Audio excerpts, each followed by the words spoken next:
Shalom. Senang bertemu dengan kita semuanya. Kita mau bersyukur, bersuka cita, memuji Tuhan hari ini. Siapa mau bersuka cita hari ini? Saya. Haleluya. Haleluya. Sebab Tuhan itu Tuhan Allah yang baik. Yes. Dia Allah yang layak dipuji dan disembah. Amin. Haleluya.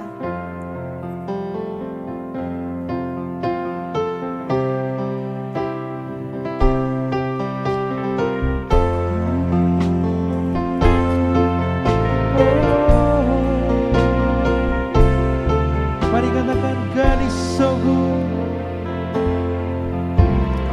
God is so good.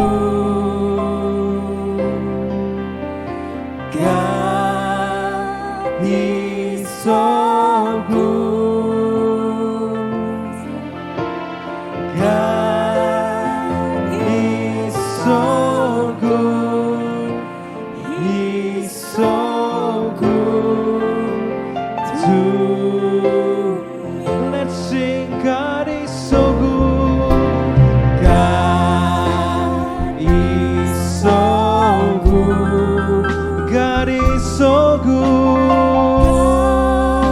God is so good. Amen. God is so good. God is so good. He's so good to me.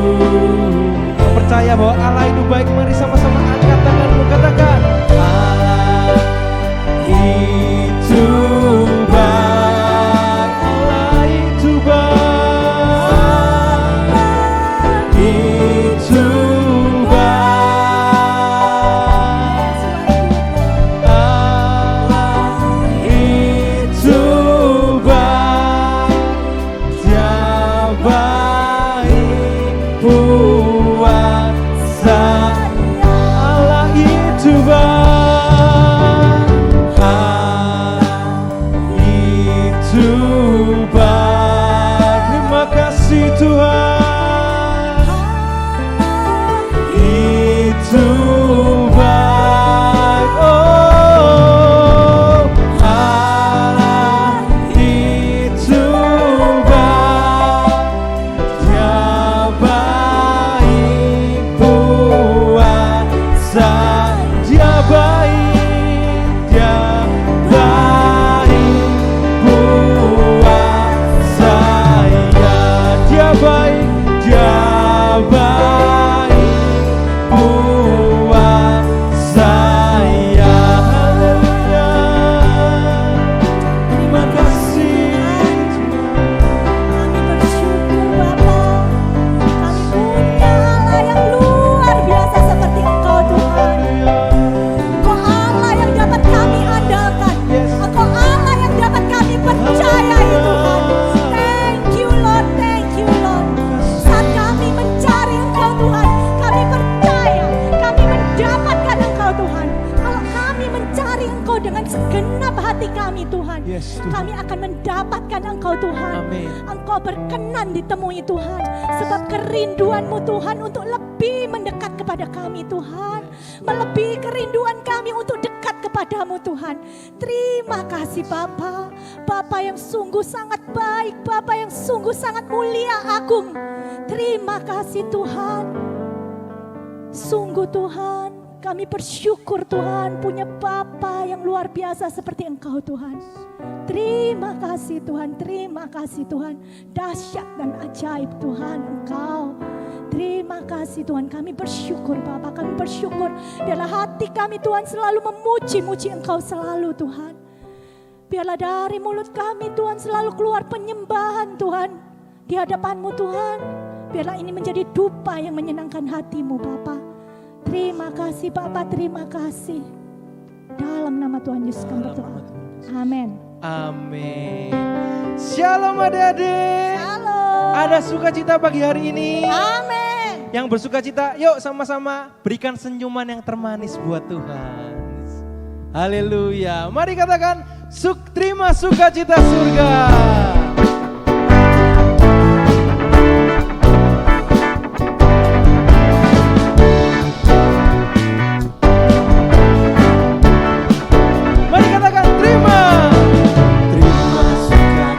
surga, itulah kekuatan bagi jiwa. Dapat rasakan kasih-Nya di tengah badai yang bergerak. Terima sukacita surga, itulah kekuatan bagi jiwa. Dapat saksikan kuasa-Nya, taklukkan badai yang bergerak. Bersama-sama katakan haleluya. Kau ada dalam hatiku, takkan patah semangatku, takkan hilang kekuatanku. Haleluya.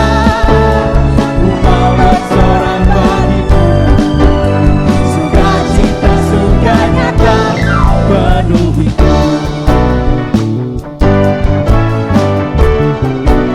Katakan terima sukacita. Terima sukacita surga, itulah kekuatan bagi jiwa. Dapat rasakan kasih-Nya di tengah badai yang bergerak. Terima sukacita surga, itulah kekuatan bagi jiwa. Dapat saksikan kuasa-Nya, taklukkan badai. Semuanya katakan haleluya. Kau ada dalam hatiku, takkan patah semangatku, takkan hilang kekuatanku. Haleluya. Ku mau bersorak bagimu, sukacita surga nyata penuh. Mari sama-sama katakan haleluya. Kau ada dalam hatiku, takkan patah semangatku, takkan hilang kekuatanku. Haleluya. Haleluya. Ku mau bersorak bagimu, sukacita surga nyata penuhiku. Haleluya. Kau ada dalam hatiku, takkan patah semangatku, takkan hilang. Haleluya. Haleluya. Ku mau bersorak bagimu, sukacita surga nyata penuhiku. Katakan sukacita. Sukacita surga nyata penuhiku. Sukacita surga nyata penuhiku. Mari berikan sorak-sorai buat Tuhan Allah kita. Haleluya.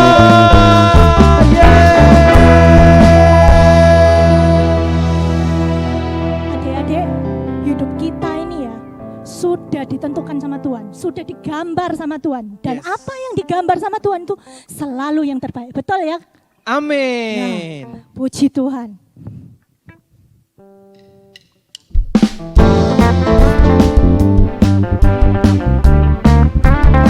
Mari kita sama-sama bertepuk tangan sekali lagi buat Tuhan. Kita mau katakan, Dia Allah pencipta segalanya. Pelukis cakrawala, merangkai jagat raya, pencipta alam semesta. Hanya Dia pemilik kehidupan, pemilik kehidupan yang sanggup menyelamatkan jalan-jalan kebenaran. Yang rindu mari katakan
kuasa lawatanmu, kebangkitan pasti terjadi.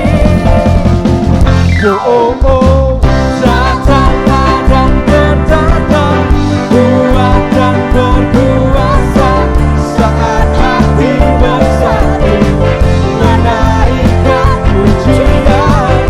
Belenggu dipatahkan, mujizat dinyatakan. Great is our God. Datanglah dan bertata, kuat dan berkuasa, saat hati menaikkan pujian. Belenggu dipatahkan, mujizat dinyatakan. Great is our God, great is our God. Haleluya. Sungguh baik Engkau Tuhan, sungguh dahsyat Engkau Tuhan. Amin.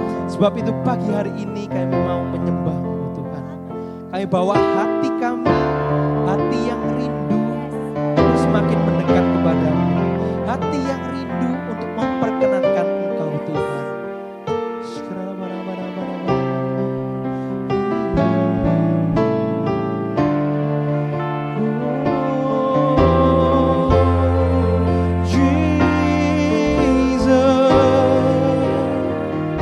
Come on, let's say, this is my desire.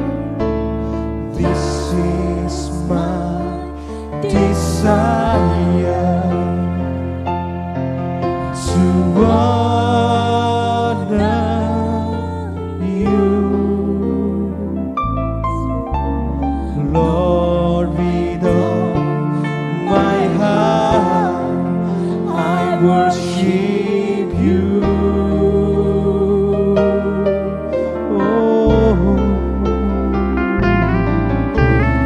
All I have within me, I give you praise.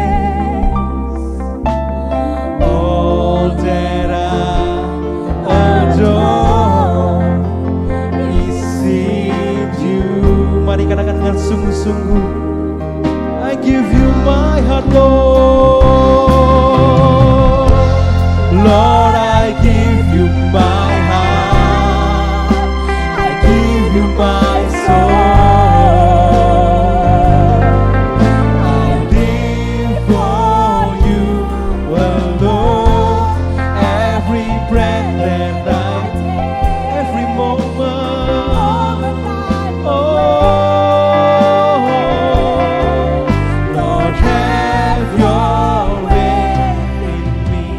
Biar pujian ini keluar dari hati kita, hati yang rindu untuk semakin dekat pada Tuhan. Mari katakan, this is my desire. Yes, Lord, to honor you, Lord, with all my heart. Oh, I worship you.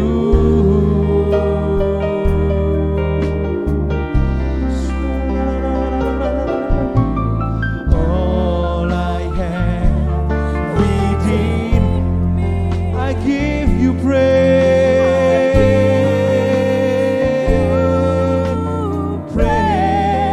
Oh, all that I adore is in you. Mari sama-sama angkat tanganmu di hadapan Tuhan dan katakan, Lord, I give you my heart. I give you my soul. I live for you alone. Every breath that I take, every moment. Oh,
hati kami, hidup kami hanya untuk kemuliaan nama-Mu Tuhan. Segenap hati kami, segenap jiwa kami hanya untuk Kau Tuhan. Kami puji-Mu Tuhan, kami menyembah-Mu Tuhan. Lord,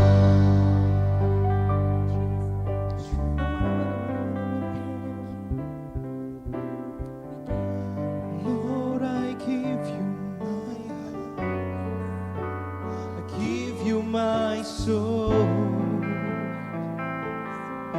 I live for you alone. Every breath that I take, every moment I'm awake. Lord, have your way in me. Lord, I give you my heart, I give you my soul. I live for you alone. Every breath that I take, every moment I'm awake. Lord, have your way in me. Lord, have your way in me. Lord, have your way in me. Mari berikan sorak-sorai buat Tuhan Allah kita. Yes Tuhan, yes Tuhan. Segala puji, segala syukur, segala hormat hanya untuk kemuliaan nama-Mu Tuhan. Terima kasih Tuhan untuk setiap pujian yang kami naikkan. Kami percaya Tuhan Kau hadir di sini.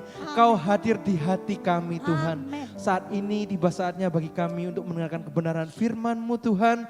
Pakai mulut lidah hamba-Mu Tuhan untuk jadi saluran berkat-Mu. Dan juga pakai hati kami. Biar kami membuka hati kami selebar-lebarnya Tuhan.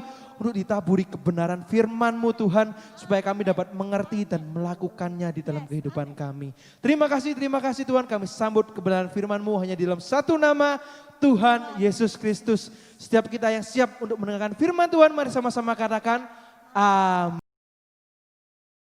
Shalom anak-anak, saudara-saudara semuanya. Oleh anugerah Tuhan, kembali kita mendapatkan kesempatan untuk beribadah pada hari ini. Hari ini adalah hari Minggu yang pertama di tahun 2021. Tanpa terasa kita sudah masuk di tahun yang baru.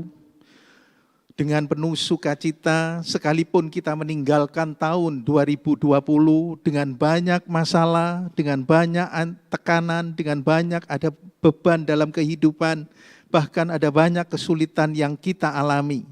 Tetapi kita tetap ada di dalam pemeliharaan Tuhan, kita tetap ada dalam perlindungan dan penjagaan Tuhan. Sebab itu, pada tahun 2021, kita tetap berharap, kita tetap percaya dan kita tetap berserah kepada Tuhan. Karena penyertaan Tuhan itu sempurna dan kasih-Nya akan terus melimpah dalam kehidupan kita sepanjang tahun ini. Biar kita terus berjalan dan menapaki tahun 2021 dengan pikiran yang baru, dengan semangat yang baru, dan dengan harapan yang baru. Dan terus mengingat akan janji-janji Tuhan.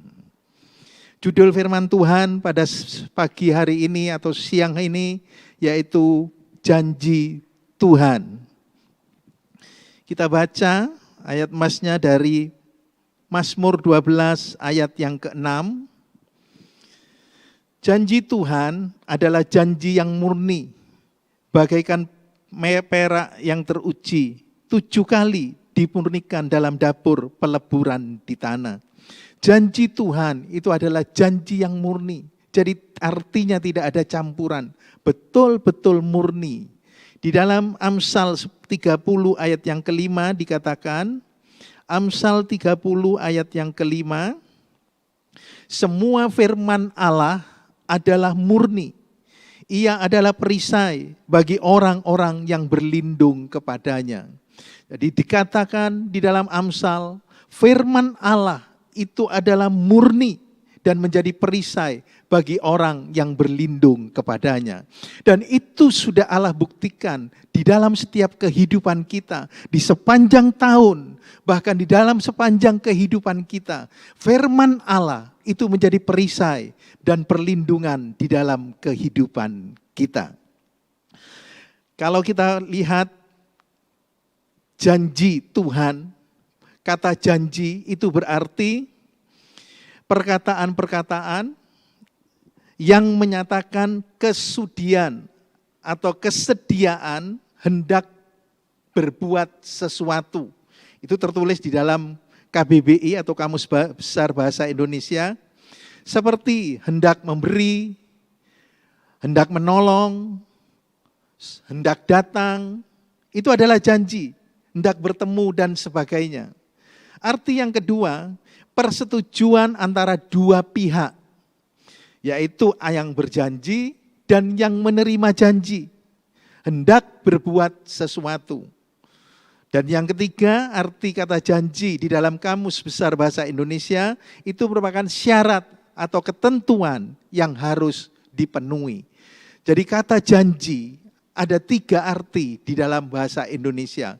Perkataan-perkataan yang menyatakan kesudian atau kesediaan hendak berbuat sesuatu, persetujuan antara yang berjanji dan yang menerima janji, kemudian syarat dan ketentuan yang harus dipenuhi. Jadi kita bisa menarik satu kesimpulan, janji Tuhan itu adalah perkataan-perkataan Tuhan yang menyatakan kesediaannya hendak berbuat sesuatu kepada kita, seperti hendak memberi, hendak menyelamatkan, hendak menebus dosa, hendak menyertai, bahkan hendak memberkati. Dan itu kesepakatan antara Tuhan yang memberikan janji dan kita yang menerima janji. Jadi ada bagian Tuhan, juga ada bagian kita yang harus kita kerjakan dan lakukan. Serta syarat dan ketentuan juga harus dipenuhi. Jadi janji Tuhan itu perkataan-perkataan Tuhan yang hendak menyatakan berbuat sesuatu kepada kita sebagai umatnya. Dan itu bisa ditarik satu kesimpulan bahwa janji Tuhan itu adalah firman Tuhan. Ada di dalam firman Tuhan. Tertulis di dalam firman Tuhan. Alkitab kita mencatat banyak sekali dan mengandung ketetapan, mengandung perintah, mengandung syarat, bahkan janji-janji Tuhan. Ada 33.000 ayat tertulis di dalam firman Tuhan atau di dalam Alkitab, dan setiap ayat, setiap janji Tuhan itu berlaku untuk selama-lamanya. Tidak pernah kadaluarsa dan tidak pernah berubah. Asal kita memenuhi, asal kita melakukan syaratnya yang menjadi bagian kita, maka kita akan menerima dan mengalami janji itu di dalam kehidupan kita. Melalui Alkitab juga kita tahu, kita mengerti dan kita memahami ada 3 macam janji. Yang pertama yaitu janji manusia. Di dalam Yesaya 2 ayat 22, Yesaya pasal 2 ayat 22, jangan berharap kepada manusia, sebab ia tidak lebih daripada hembusan nafas, dan sebagai apakah ia dapat dianggap. Jangan berharap kepada manusia. Jadi janji manusia itu tidak bisa diharapkan, karena manusia itu hanya hembusan nafas dan diwarnai, dipenuhi dengan segala keterbatasan. Mudah berjanji, tapi mudah mengingkari. Sehingga ada pepatah, Di kota Surabaya atau di Jawa secara umum, ada pepatah yang mengatakan, isuk dele sore tempe, atau isuk tahu sore tempe. Artinya tidak bisa dipegang, atau janji manusia itu omong kosong belaka. Kita semua tentu pernah berjanji, dan mungkin saat ini anak-anak mengikrarkan janji di tahun yang baru kepada orang tua, kepada teman, atau mungkin juga kepada Tuhan. Janji yang engkau ucapkan, janji yang engkau ikrarkan itu, sebisa-bisanya harus kalian kerjakan dan harus kalian lakukan. Misalnya saja janji kepada Tuhan, bahwa pada tahun yang baru, aku akan lebih setia, aku akan lebih bergairah, aku akan lebih melayani Tuhan. Kerjakan dan lakukan. Maka Tuhan akan memberikan kekuatan, sehingga tidak dengan kekuatan manusia saja, maka kita akan bisa mengerjakan dan melakukan janji yang kita ucapkan. Yang kedua yaitu janji iblis. Di dalam Yohanes pasal 8 ayat 44, Yohanes pasal 8 ayat 44, iblislah yang menjadi bapakmu dan kamu ingin melakukan keinginan-keinginan bapakmu. Ia adalah pembunuh manusia sejak semula dan tidak hidup di dalam kebenaran. Sebab di dalam dia tidak ada kebenaran. Apabila ia berkata dusta, ia berkata atas kehendaknya sendiri. Sebab ia adalah pendusta dan bapak segala pendusta. Semua kata-kata iblis adalah bohong besar, adalah bohong belaka. Omong kosong, tidak ada kebenaran di dalamnya, karena dia adalah bapak pembohong. Ataupun kalau dia berjanji, kemudian dia memenuhi janjinya, pasti ada syarat dan pasti ada akibat, dan semuanya itu akan dibawa untuk menekan, kemudian untuk membinasakan orang yang memegang janji iblis. Dari dua janji ini, janji manusia dan janji iblis, janji manusia mungkin ada yang dipenuhi, tetapi tidak semuanya terpenuhi. Janji iblis isinya hanya bohong belaka. Jadi dua janji ini tidak bisa dijadikan jaminan. Jangan berpegang kepada kedua janji. Yang ketiga kita akan melihat janji Tuhan. Di dalam Mazmur 54 ayat yang ke-10 kita Yesaya 54 ayat yang ke-10. Yesaya 54 ayat yang ke-10 dikatakan, sebab biarpun gunung-gunung beranjak dan bukit-bukit bergoyang, tetapi kasih setiaku tidak akan beranjak daripadamu, dan perjanjian damaiku tidak akan bergoyang. Firman Tuhan yang mengasihani engkau. Tuhan yang berjanji, Tuhan pasti menepati dan menggenapi setiap janjinya. Karena di dalam Bilangan 23 ayat 19 dikatakan, yang berjanji adalah bukan manusia, tetapi Allah. Masakan dia berkata, tapi tidak menggenapi. Jadi janji Tuhan, janji Allah, itu pasti digenapi dan pasti terjadi dan dipenuhi. Maka dari itu, kita harus berpegang, kita harus berjalan, kita harus bergantung kepada janji-janji Tuhan. Setiap kita sebagai anak-anak Tuhan, orang percaya, kita harus hidup berdasarkan janji-janji Tuhan. Kita masuk kepada poin yang kedua. Mengapa orang percaya harus hidup berdasarkan janji-janji Tuhan? Harus berpegang, harus bergantung, dan harus berjalan kepada janji-janji Tuhan.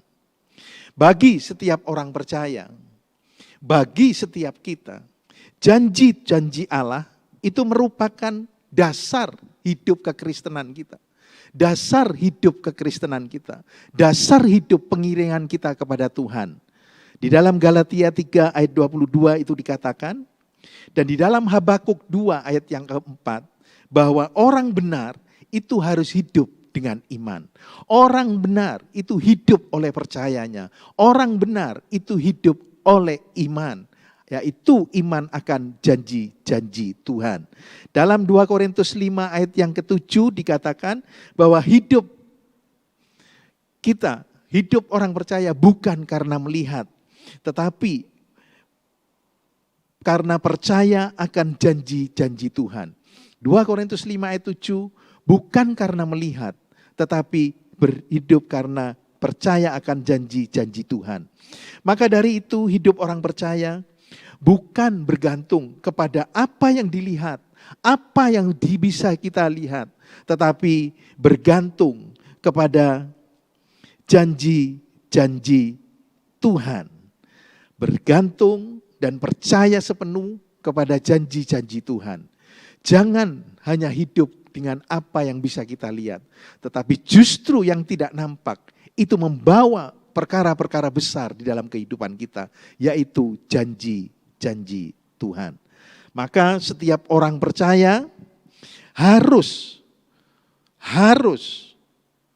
tidak boleh ditawar, harus hidup berdasarkan janji-janji Tuhan. Karena kita akan lihat yang pertama, karena apa? Karena janji Tuhan itu adalah iya dan amin. Janji Tuhan itu iya dan amin. Di dalam 2 Korintus 1 ayat yang ke-20 dikatakan, sebab Kristus adalah ya bagi semua janji Allah. Itulah sebabnya oleh Dia kita mengatakan ya, amin, untuk melakukan iman. Ya.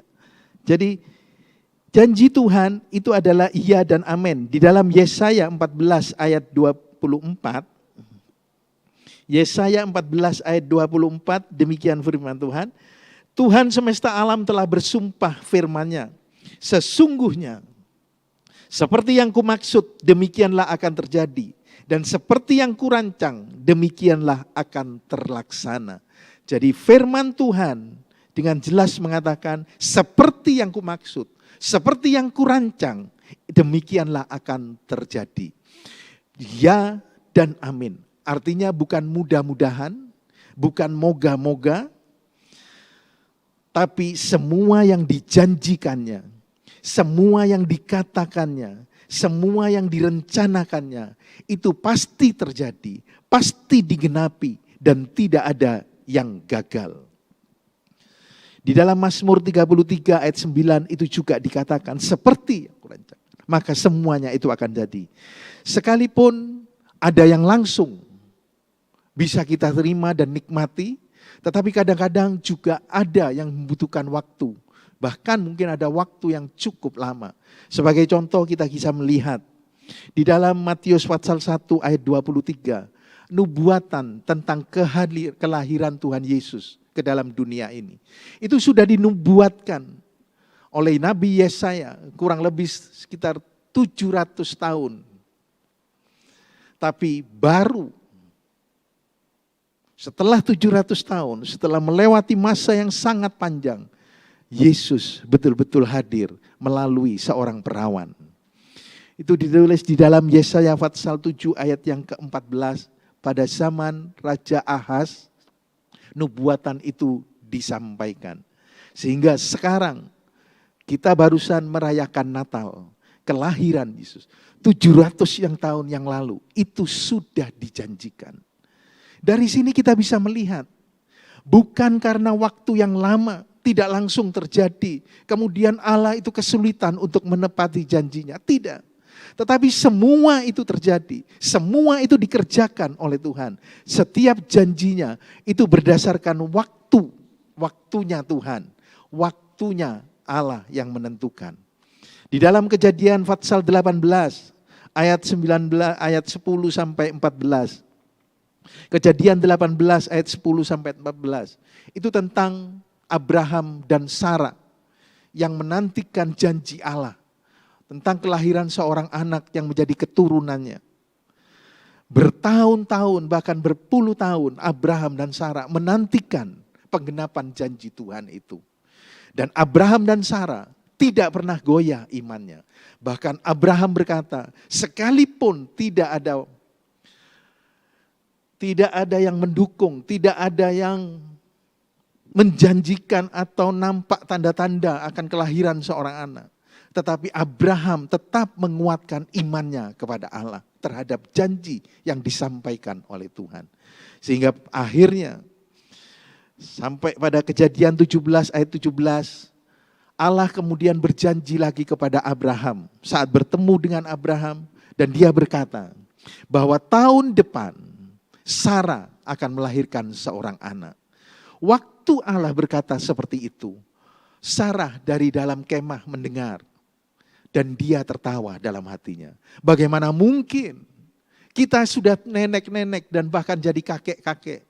Waktu itu Abraham umur 100 tahun dan Sarah 90 tahun. Janji itu datang kembali bahwa tahun depan akan punya anak. Sehingga adalah hal yang tidak lucu, adalah hal yang tidak salah mungkin secara manusiawi atau secara logika. Kalau Sarah itu tertawa. Karena seorang kakek-kakek dan seorang nenek-nenek tidak mungkin lagi bisa punya anak. Tetapi janji Tuhan itu iya dan amin. Apa yang tidak mungkin menurut akal dan pikiran manusia. Apa yang tidak mungkin menurut kebiasaan dan hal-hal yang terjadi di dalam dunia ini. Tapi kalau janji itu sudah disampaikan, janji itu sudah kita dengar, janji itu sudah kita terima, maka janji itu pasti terjadi. Seperti halnya Abraham dan Sarah. Dan betul, pada setahun berikutnya lahirlah Ishak sebagai anak perjanjian dalam kehidupan Abraham. Itulah anak yang dijanjikan oleh Tuhan. Jadi dari sini kita bisa melihat apa yang Tuhan janjikan, apa yang Tuhan katakan, itu pasti digenapi dan pasti jadi, pasti terwujud, bahkan pasti bisa kita nikmati. Pasti kita bisa nikmati, sekalipun mungkin butuh waktu yang lama. Tetapi percayalah, Allah tidak pernah terlambat. Tepat pada waktunya Tuhan, maka semuanya itu digenapi. Yang kedua, kita melihat mengapa orang percaya harus hidup berdasarkan janji Tuhan, yaitu karena yang kedua, janji Tuhan itu ajaib. Janji Tuhan itu ajaib. Di dalam 1 Korintus pasal 2 ayat yang ke-9 dikatakan, tetapi seperti ada tertulis, apa yang tidak pernah dilihat oleh mata dan tidak pernah didengar oleh telinga dan tidak pernah timbul di dalam hati manusia, semua yang disediakan Allah untuk mereka yang mengasihi Dia. Apa yang tidak pernah timbul dalam hati, apa yang tidak pernah timbul yang dalam pikiran, itu disediakan oleh Allah bagi orang yang mengasihi Dia. Di dalam Mazmur 18 ayat 30, Mazmur 18 ayat yang ke-30 dikatakan, adapun Allah jalannya sempurna, janji Tuhan adalah murni. Dia menjadi perisai bagi semua orang yang berlindung kepadanya. Janji Tuhan itu tidak bisa dipatasi. Janji Tuhan itu tidak bisa direka-reka. Janji Tuhan itu tidak bisa dihitung-hitung dan dijangkau dengan akal pikiran kita. Dan janji Tuhan itu tidak dibatasi oleh situasi, oleh keadaan, oleh hukum-hukum alam sekalipun. Sekalipun tidak ada sarana, sekalipun tidak ada faktor-faktor atau hal-hal yang mendukung, maka janji Tuhan itu pasti terjadi. Janji Tuhan itu pasti terlaksana dan pasti digenapi dalam kehidupan kita. Sebagai contoh kita melihat di dalam 2 Raja-Raja, pasal 7 ayat 1, 2, kemudian ayat yang ke-16, baca. Saya ceritakan, tidak usah kita baca. Sewaktu Samaria, pada waktu itu Samaria dikepung oleh Ben-Hadad Raja Aram. Maka Samaria mengalami kelaparan yang sangat hebat pada waktu itu. Sehingga kepala keledai dikatakan seharga 80 sikal perak. Kepala keledai itu seharga 80 sikal perak. Dan seperempat kaptai merpati. Dalam terjemahan baru, kaptai merpati. Di dalam terjemahan lama itu kacang goreng, seperempat kap kacang goreng. Itu seharga 5 sikal perak. Itu suatu harga yang sangat mahal. Suatu harga yang sangat mahal. Kalau kita bandingkan dengan seorang budak pada zaman dulu, Yusuf itu dijual cuma 20 keping perak. Tetapi di sini dikatakan kepala keledai itu 80 keping. Jadi harganya 4 kali dari harga seorang budak. Jadi suatu harga yang sangat mahal pada waktu itu.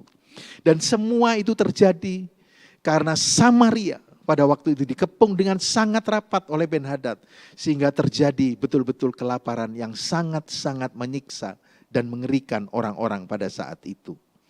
Lalu dalam keadaan seperti itu, Nabi Elisa berkata kepada seorang panglima yang menjaga pintu gerbang kota Samaria. Elisa berkata bahwa esok hari harga tepung halus yang terbaik itu sesikal. Dan 2 sukat tepung cair, jelai, itu harganya sesikal. 2 sukat dan 1 sukat tepung halus itu 1 sikal dan yang jelai itu 2 sikal. Waktu panglima itu mendengar Elisa berkata, menyampaikan firman atau janji Tuhan kepada dia. Panglima itu berkata, sekalipun Tuhan membuka tingkap-tingkap di langit, tidak mungkin itu bisa terjadi. Tidak mungkin itu bisa terlaksana. Lalu Elisa berkata kepada panglima itu, engkau sebetulnya dengan sesungguhnya engkau akan melihat semua itu terjadi, tetapi engkau tidak akan makan apa-apa daripadanya. Dan betul, apa yang dikatakan oleh Elisa, itu semuanya terjadi. Dan tepung halus itu betul-betul sangat murah. Karena orang-orang itu semua menjara. Musuh orang-orang Syam itu pada lari, pada kacau, dan semua barang-barangnya ditinggalkan. Sehingga apa yang dikatakan oleh Elisa itu betul-betul terjadi. Dari sini kita bisa melihat, dari sini kita bisa tahu bahwa apa yang dikatakan oleh firman itu tidak bisa dibatasi dengan akal. Tidak bisa dibatasi dengan situasi dan keadaan. Dalam situasi yang sangat-sangat tidak mungkin ada kelimpahan, justru di situ terjadi kelimpahan. Demikian juga mungkin dalam kehidupan kita saat ini. Ada yang sedang mengalami masalah di dalam ekonomi. Ada yang membutuhkan kebutuhan dan memenuhi kebutuhan hidup.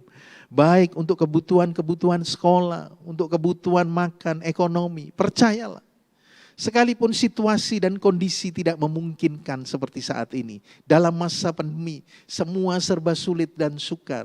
Tapi percayalah akan janji Tuhan. Apa yang tidak pernah timbul dalam hati, tidak timbul dalam pikiranmu, itu akan dikerjakan oleh Allah di dalam setiap kehidupan kita. Kemudian janji Tuhan, oleh karena itu, janji Tuhan itu jangan direka, jangan dipikirkan, jangan ditimbang-timbang dengan akal. Tapi biarlah kita memiliki iman dan bergantung sepenuhnya kepada Tuhan. Di dalam Amsal 3 ayat yang kelima dikatakan, janganlah bersandar kepada akalmu. Yang ketiga, janji Tuhan itu kekal. Markus 13 ayat 31. Langit dan bumi akan lenyap, tetapi firmanku tetap. Langit dan bumi itu akan lenyap. Firman Tuhan itu tetap. Tidak berubah dan kekal. Janji Tuhan itu tidak bisa dibatasi dengan waktu. Janji Tuhan tidak ada yang kadaluarsa. Janji Tuhan tidak ada yang perlu direvisi atau diulang, diperbaiki. Tetapi janji Tuhan itu adalah murni. Kita bisa melihat dalam kehidupan ini, ada banyak perundang-undangan, ada banyak peraturan-peraturan yang dibuat oleh manusia, bahkan oleh pemerintah sendiri, yang direvisi, yang diperbaiki. Karena apa? Karena ada yang kurang, supaya jadi lebih baik.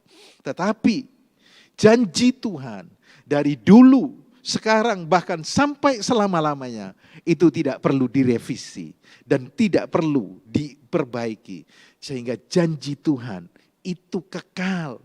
Janji Tuhan itu kekal dan tetap berlaku dari zaman ke zaman, bahkan untuk yang akan datang dan selama-lamanya. Janji Tuhan itu tetap berlaku. Sebagai contoh, kita bisa melihat janji tentang Tuhan Yesus akan datang lagi pada kali yang kedua. Tuhan Yesus akan datang lagi pada kali yang kedua. Setelah Tuhan Yesus naik ke surga, diangkat naik, Dia berkata bahwa aku akan datang kembali. Di dalam Kisah 1 ayat 11 itu dikatakan, nampaknya sampai dengan hari ini sudah berjalan begitu lama, tetapi Tuhan Yesus belum datang. Tetapi hari-hari ini kita bisa melihat, kita bisa menyadari bahwa tanda-tanda kedatangan Tuhan itu sudah dekat. Tanda-tanda kedatangan Tuhan yang kedua kali itu sudah banyak yang digenapi. Sehingga kedatangan Tuhan itu pasti akan terjadi. Amin. Sebab itu kita sebagai orang-orang percaya, jangan pernah ragu, jangan pernah bimbang akan setiap janji Tuhan. Sekalipun sudah berjalan begitu lama, tetapi janji Tuhan itu pasti digenapi. Kita harus berjaga-jaga, kita harus terus bersedia untuk menantikan kedatangan Tuhan. Jangan sampai pada waktu Tuhan Yesus datang yang kedua kali, kita kedapatan hidup tidak berjaga-jaga, tidak bersedia. Maka kita akan ketinggalan, tidak akan masuk di dalam pengangkatan. Satu rencana yang sangat luar biasa yang direncanakan, yang akan dikerjakan oleh Tuhan bagi setiap kita orang yang percaya dan berharap kepadanya. Janji Tuhan itu kekal. Janji Tuhan itu kekal. Dia pasti datang. Tidak dibatasi oleh waktu, tidak dibatasi oleh apapun juga. Bahkan di dalam Yosua pasal 21 ayat 45. Setiap janji Tuhan bagi orang Israel. Setiap perkataan yang baik untuk orang Israel. Sekalipun berjalan sudah ratusan tahun. Tetapi semuanya itu digenapi dan tidak ada yang tidak digenapi. Oleh karena itu anak-anak, biarlah kita terus percaya. Terus yakin. Terus menggali. Terus merindukan. Supaya janji Tuhan itu ada di dalam kehidupan kita dan hidup di dalam hidup kita. Karena janji Tuhan itu kekal. Kapanpun kita butuh, kapanpun kita rindu, maka janji itu akan terjadi di dalam kehidupan kita. Yang keempat, bahwa janji Tuhan itu bagi semua orang percaya. Janji Tuhan itu bagi semua orang percaya. Di dalam Roma 2 ayat 11 dikatakan bahwa Allah itu tidak membedakan rupa atau tidak memandang bulu. Allah tidak pernah membeda-bedakan orang. Semua orang yang sungguh-sungguh dan memenuhi syarat untuk menerima janji itu, pasti janji itu terjadi di dalam hidupnya. Di dalam Allah tidak ada anak emas, tidak ada anak perak, tidak ada anak perunggu. Kalau di dalam kehidupan manusia, masih manusia, bahkan di dalam keluarga sendiri, masih ada yang membeda-bedakan. Anak yang lebih disayang dan anak yang kurang disayang. Anak yang diperhatikan, anak yang diberi investasi yang besar. Dengan harapan supaya besok bisa mengembalikan untuk orang tuanya. Menyegarkan atau menyukakan orang tuanya. Tetapi di dalam Tuhan, semua kesempatan, semua janji itu bisa dialami oleh setiap kita. Asal kita sungguh-sungguh rindu, sungguh-sungguh meresponi akan janji Tuhan itu. Dan janji Tuhan itu akan terwujud di dalam kehidupan kita. Apa yang menjadi kebutuhanmu saat ini? Apa yang menjadi kerinduan hatimu saat ini? Percayalah dan imani setiap janji itu. Maka janji Tuhan itu pasti akan terjadi dalam kehidupan. Dari pihak Tuhan yang berjanji, itu pasti menggenapi. Tidak ada janji Tuhan yang tidak digenapi. Tidak ada janji Tuhan yang tergantung kepada situasi, keadaan, dan kuasa yang bisa menghambat janji itu Tuhan itu terwujud. Tetapi janji Tuhan itu pasti digenapi. Oleh karena itu, biarlah setiap kita sebagai anak-anak murid sekolah minggu, sebagai orang-orang percaya, kita harus mengisi terus kehidupan kita. Kita harus terus mengisi terus perbendaharaan hati kita dengan sebanyak-banyaknya firman Tuhan. Dengan sebanyak-banyaknya firman Tuhan yang berisi janji-janji Tuhan itu. Maka kemungkinan besar dan kemungkinan lebih banyak kita akan mengalami janji-janji Tuhan itu digenapi dan terjadi di dalam kehidupan kita. Di dalam 2 Petrus 3 ayat 18 dikatakan, bertumbuh-tumbuhlah dalam pengenalan akan Tuhan. Jadi kita harus bertumbuh, harus bertambah-tambah dalam pengenalan akan Tuhan. Maka kita akan semakin banyak mengalami janji Tuhan dan kita memiliki janji Tuhan. Jadi orang percaya, setiap orang percaya harus hidup berdasarkan janji Tuhan. Karena janji Tuhan itu ya dan amin. Janji Tuhan itu ajaib dan pasti digenapi. Tidak tergantung kepada situasi dan kondisi apapun juga. Dalam masa pandemi seperti ini, janji Tuhan itu tetap berlaku. Aku akan memberikan kelimpahan. Aku akan memenuhi kebutuhanmu. Dan aku akan menyembuhkanmu sebagai Jehovah Rafa. Aku akan menyukupi kebutuhanmu sebagai Jehovah Nisi. Dan itu akan dikerjakan oleh Tuhan. Janji Tuhan itu kekal. Dan janji Tuhan itu bagi setiap orang percaya. Peganglah janji Tuhan. Alami janji Tuhan dalam kehidupan kita. Apa yang harus kita lakukan supaya kita mengalami janji Tuhan? Setelah kita mengerti bahwa orang percaya harus hidup berdasarkan janji Tuhan, maka ada bagian orang percaya yang harus dikerjakan, yang harus dilakukan, yang harus diperjuangkan, yang harus diusahakan oleh orang percaya untuk bisa mengalami janji Tuhan. Karena janji Tuhan itu tidak terjadi secara otomatis, tetapi sangat bergantung kepada respon kita. Tergantung kepada usaha dan perjuangan kita juga yang menjadi bagian kita sebagai orang percaya. Maka janji Tuhan itu akan terwujud. Sebagai contoh kita akan melihat di dalam Yosua pasal 1 ayat 2 sampai 5 dan Yosua 1 ayat 9 saja.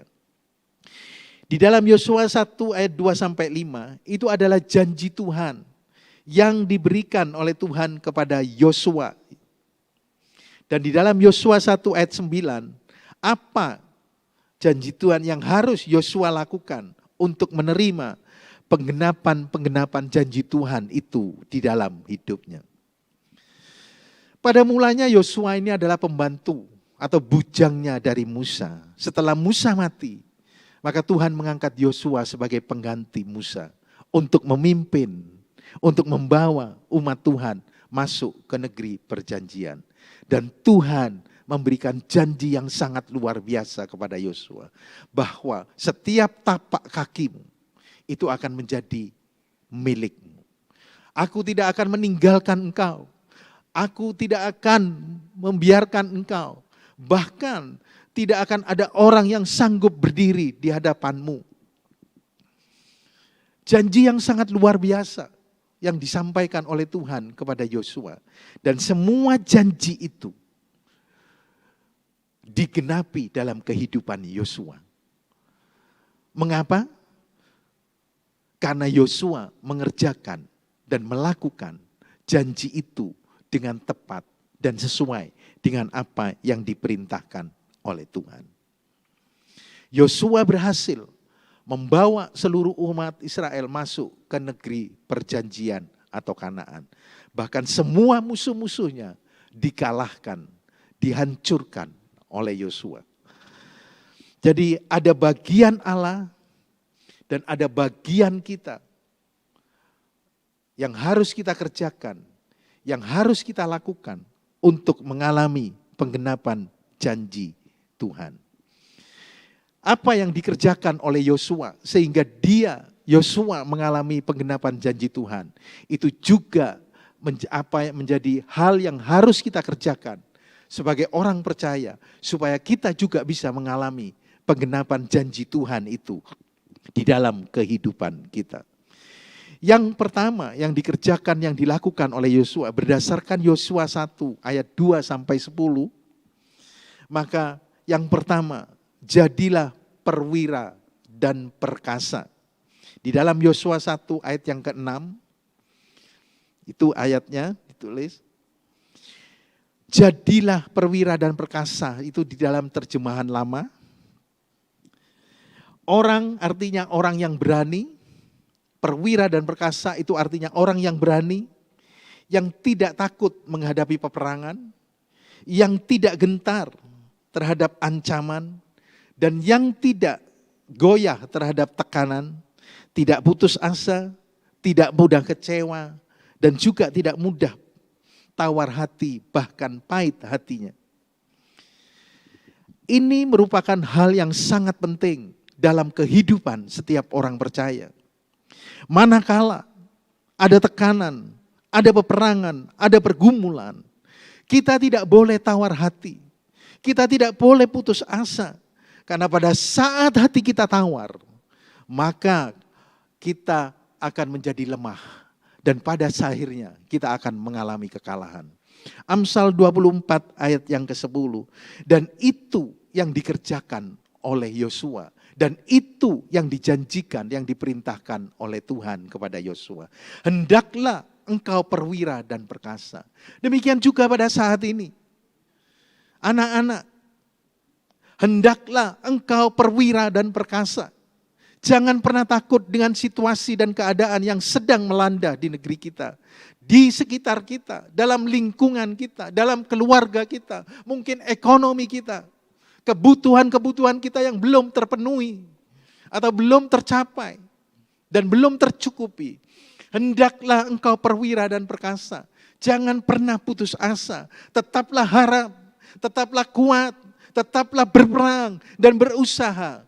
Maka engkau akan mengalami kemenangan seperti yang dialami oleh Yosua. Sebagai contoh juga bisa kita lihat di dalam 1 Samuel 30 ayat yang ke-6. Saat Daud menghadapi kesesakan dalam hidupnya, semua anak buahnya akan merajam dia dengan batu.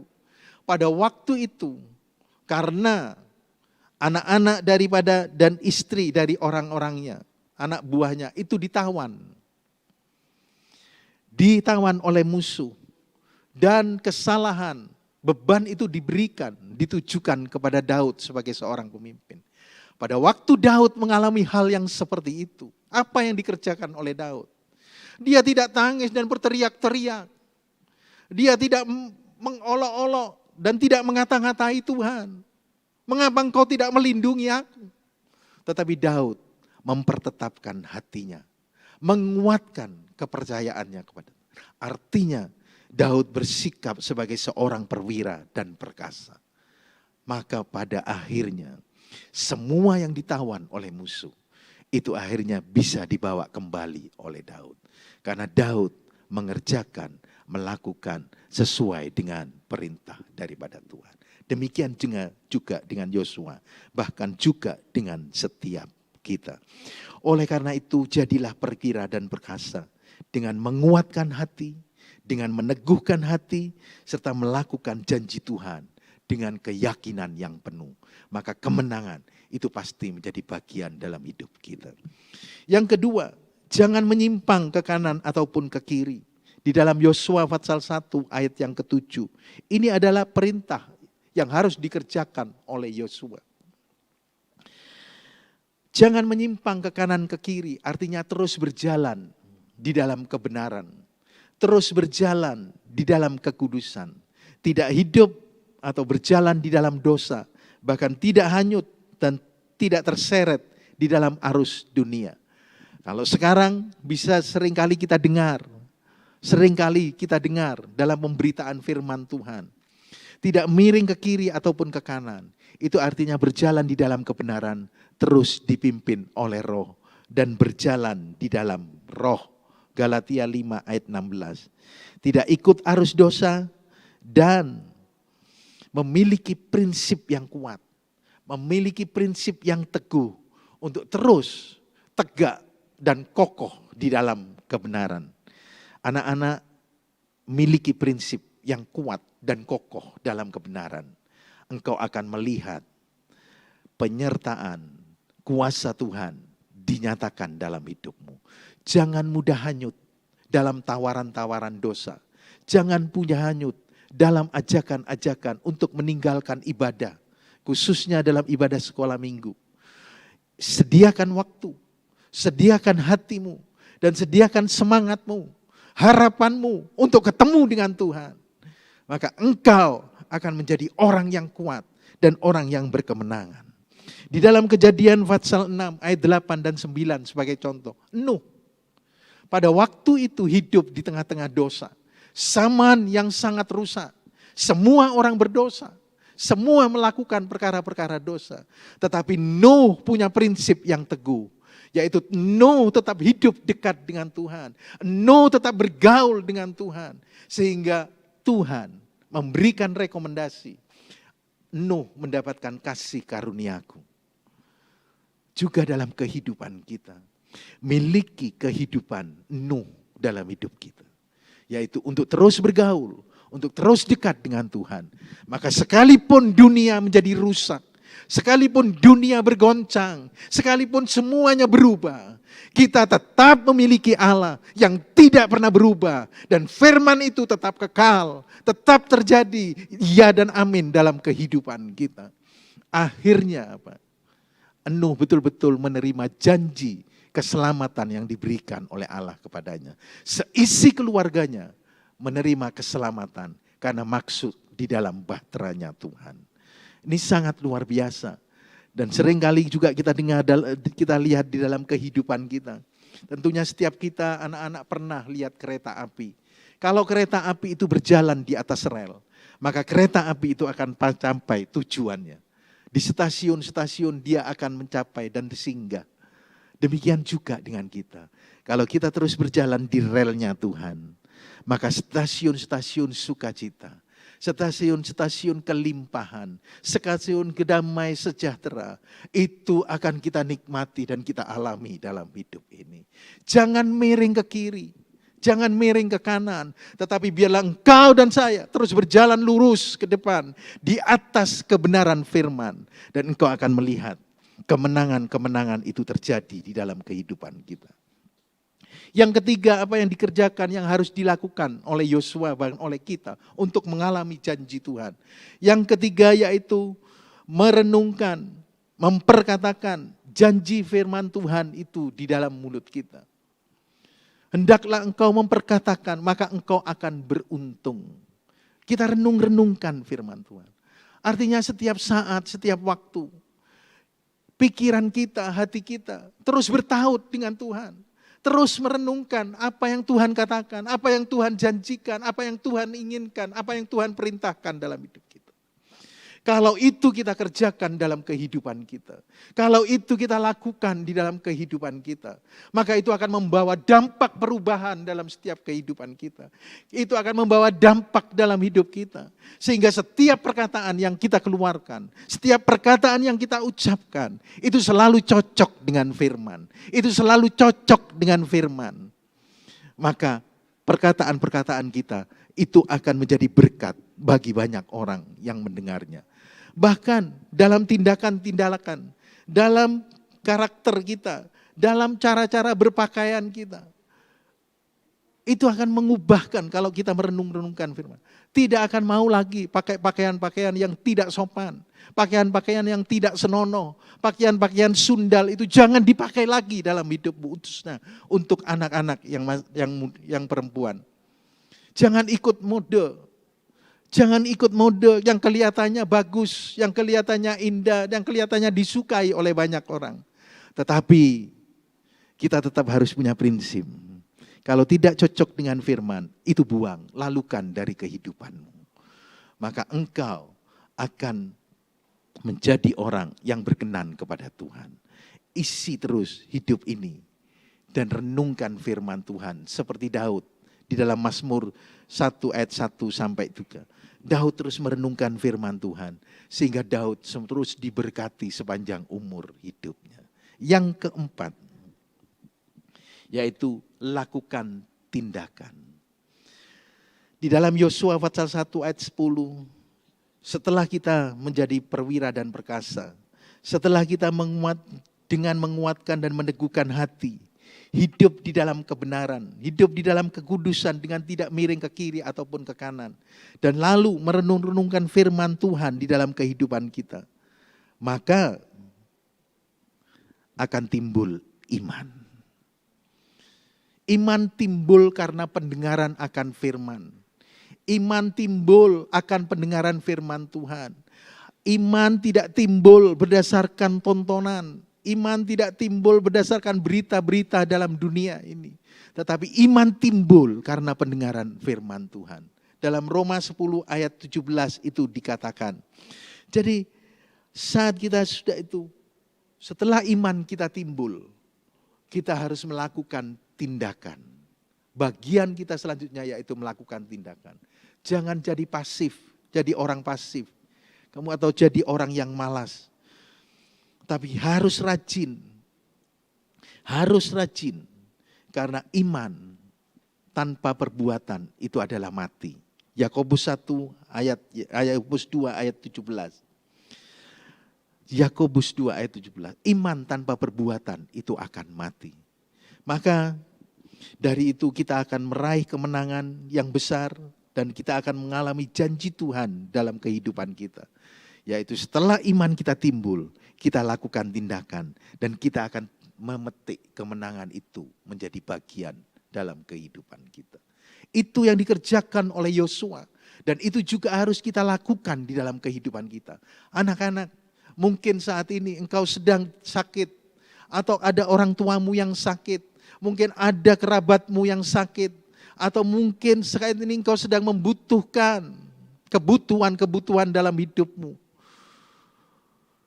Lakukan tindakan iman berdasarkan firman Tuhan untuk kebutuhan. Filipi 4 ayat 19. Aku akan memenuhi kebutuhanmu menurut kekayaan dan kemuliaan. Tuhan, aku bertindak menurut kebenaran firman-Mu. Bahwa Engkau akan memenuhi kebutuhan hidupmu. Saat ini Tuhan, miliki iman dan berkata kepada Tuhan, dalam nama Yesus, maka kebutuhanmu akan dipenuhi oleh Tuhan. Sakitmu akan disembuhkan. Sukacitamu akan dilimpahkan oleh Tuhan. Di dalam 2 Tawarikh 20 ayat 12 sampai 16. Di situ ada satu kisah tentang Raja Yosafat. Pada saat menghadapi musuh yang sangat banyak, yang sangat besar. Dan Yosafat berkata, aku tidak punya kekuatan atau tidak punya prajurit yang besar untuk bisa menghadapi musuh ini. Aku lemah, tetapi mataku hanya tertuju kepadamu Tuhan. Mataku tertuju kepadamu Allah. Dan itu yang dikerjakan oleh Yosafat. Apa ya? Kemudian Tuhan perintahkan, besok pagi bangun, serang musuh itu. Dan Yosafat melakukan tindakan iman. Sekalipun secara logika, dia tidak punya kekuatan yang besar untuk mengalahkan musuh. Tetapi karena perintah Tuhan, karena janji Tuhan dia kerjakan. Akhirnya Yosafat mengalami kemenangan yang sangat luar biasa. Bertindaklah sesuai janji Tuhan dan nikmatilah kemenangan-kemenangan itu. Poin yang terakhir, mengapa orang percaya tidak mengalami penggenapan janji Tuhan?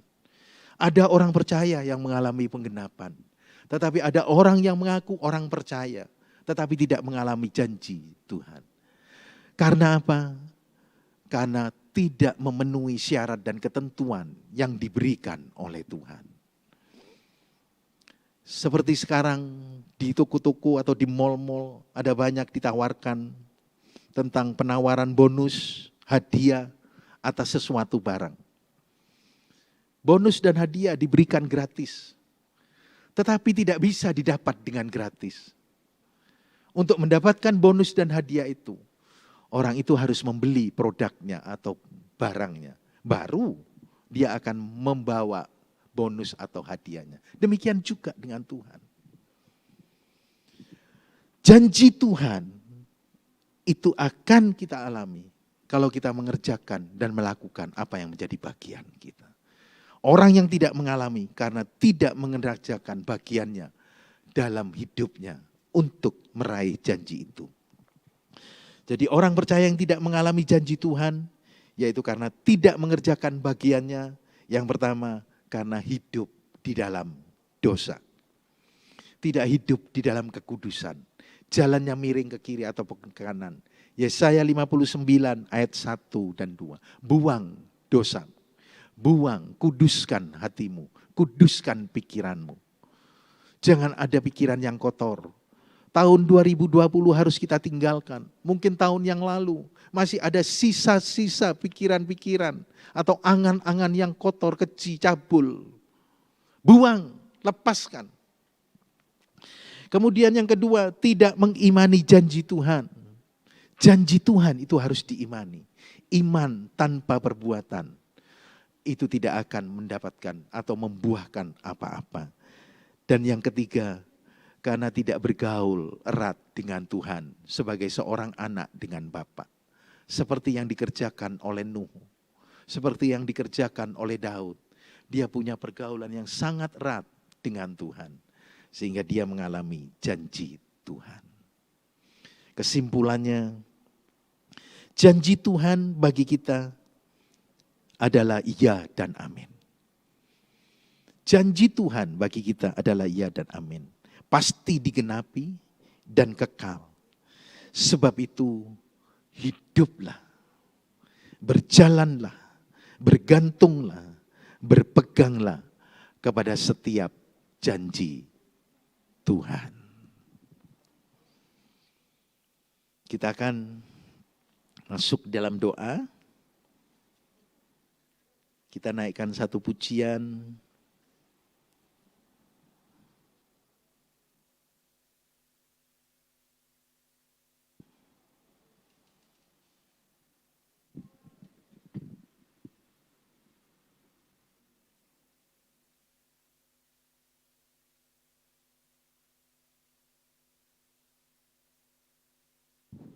Setiap janji-Mu Tuhan, ku simpan dalam lubuk hatiku.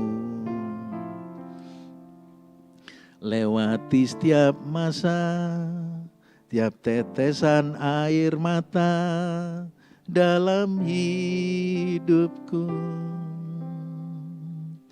Janji-Mu menopang hidupku, kasih-Mu menuntun langkahku dalam setiap waktu. Penolongku yang aku percaya.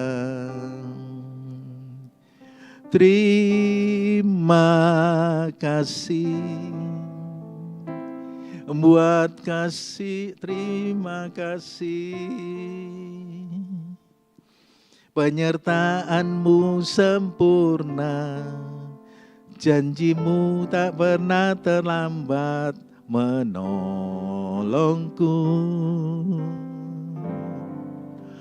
Terima kasih, ku berterima kasih buat kasih setia-Mu di dalam hidupku. Sekali lagi, setiap janji-Mu Tuhan, setiap janji-Mu Tuhan, ku simpan dalam lubuk hatiku.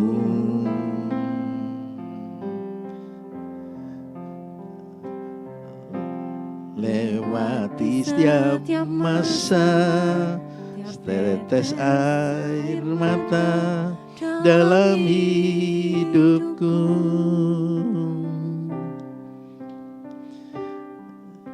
Janjimu menopang hidupku, kasihmu menuntun langkahku dalam setiap waktu. Penolongku yang ku percaya.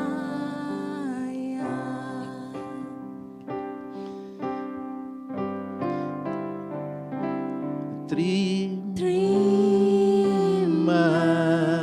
kasih buat kasih setiamu, penyertaanmu sempurna, janjimu tak pernah terlambat menolongku.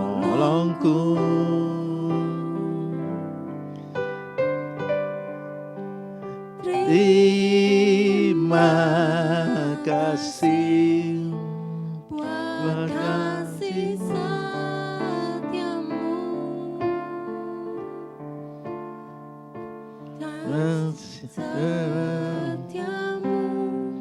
di dalam hidupku.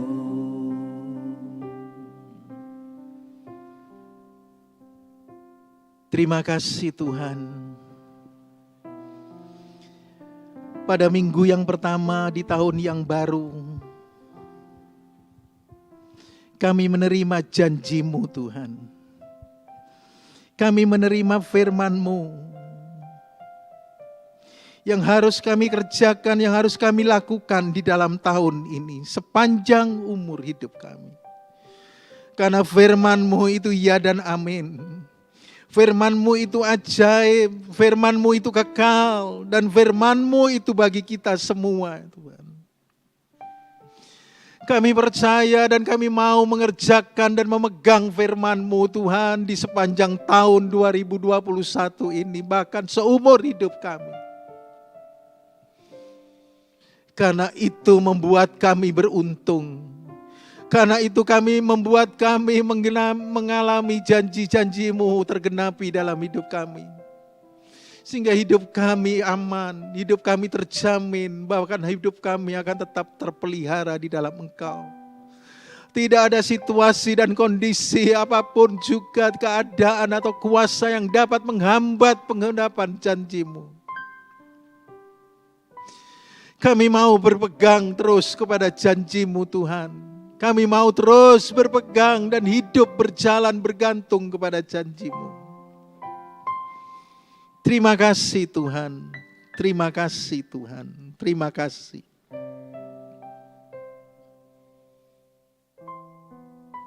Terima kasih Tuhan. Kami percaya.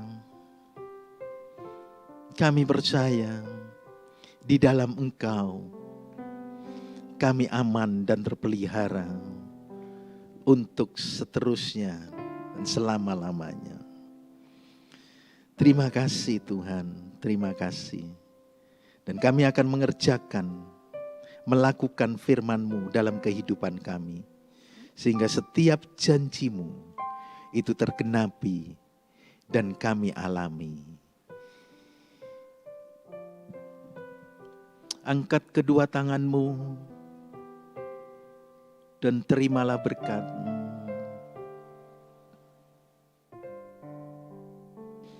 Kasih daripada Allah Bapa, anugerah daripada Tuhan Yesus Kristus, pimpinan, penyertaan, tuntunan dan persekutuan dengan Roh Kudus, limpah dengan sukacita, damai, sejahtera, bahkan buah roh dan karunia-karunia roh, turun atas hidupmu, mulai dari sekarang, sampai Tuhan Yesus datang kembali. Semua yang mau hidup terus, berjalan, bergantung dan berpegang kepada janji Tuhan, katakan bersama-sama, amin. Sampai ketemu lagi minggu depan. Tuhan Yesus memberkati.